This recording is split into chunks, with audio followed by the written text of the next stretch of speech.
Bonjour, Lindsay Saint-Amand. Toi, tu es médecin de famille? Oui. Parfait. Écoute, on est vraiment chanceux aujourd'hui de t'avoir parce qu'on avait 3 questions bien importantes à poser, surtout en service de garde. Alors, tu es prête? Oui. Parfait. Première question. C'est quoi la différence, la fameuse différence entre le rhume et la grippe?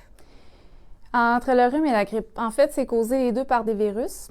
Le rhume, c'est causé par plusieurs virus, tandis que la grippe, c'est causé par les virus du type influenza. Il y a différents virus d'influenza.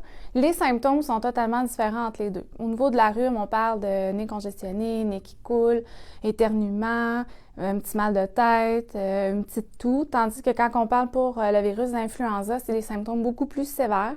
On parle de forte fièvre, de fatigue importante, douleurs musculaires généralisées, puis on est souvent, on appelle cette grippe-là souvent la grippe d'homme. La grippe d'homme. Oui. Donc, même chez les enfants. Oui. C'est des symptômes qui sont les mêmes que chez les adultes. Oui, on a des enfants qui vont avoir un aspect très, très malade avec l'influenza. Fait qu'en service de garde, c'est possible de voir vraiment la différence entre un enfant qui a la grippe, un enfant qui a le rhume, parce que c'est vraiment des symptômes beaucoup plus importants, effectivement, avec l'influenza. Parfait, merci. Deuxième question pour toi maintenant. Qu'est-ce qu'on peut faire comme éducatrice en service de garde pour aider les enfants, pour les soulager du rhume ou de la grippe? En fait, les enfants qui sont malades, qui ont un rhume ou une grippe, ce qui aide généralement, c'est le repos, une bonne hydratation. Fait que si on est capable de garder les enfants à la maison pour qu'ils puissent se reposer, c'est ce qu'il y a de mieux. OK. Les enfants atteints d'influenza, on conseille surtout de les garder à la maison parce que c'est très, très contagieux. Ouais. Ça peut être très sévère chez les enfants qui sont plus fragiles au niveau de la santé, donc c'est mieux de les garder à la maison.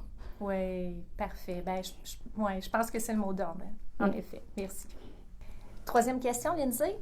Qu'est-ce qu'on fait pour éviter de contracter le rhume ou la grippe en service de garde? Autant l'éducatrice versus les enfants, autant les enfants entre eux. C'est important de savoir que le virus se transmet beaucoup par les mains, les muqueuses, quand on se met les jouets dans la bouche, les mains dans la bouche, on va toucher aux surfaces par la suite. Donc, c'est super important d'avoir une bonne hygiène des mains, fait que de nettoyer les mains régulièrement des enfants et des éducatrices, puis de bien nettoyer et désinfecter les surfaces et les jouets qui ont été en contact avec l'enfant qui était malade, qui est malade. Oui, puis ça fait vraiment partie de la réalité en service de garde, vous le savez. T'sais, on vous le fait à chaque jour probablement, mais quand vient le temps du rhume et de la grippe, on dirait qu'il faut mettre un petit effort supplémentaire, puis ça vaut la peine parce que les enfants ont besoin, vous savez, les enfants ont besoin d'être en bonne santé pour pouvoir se développer au maximum de leur potentiel, mais ils ont besoin aussi d'éducatrices en bonne santé, toutes présentes à eux. Effectivement. Alors, merci Lindsay pour tes précieux conseils.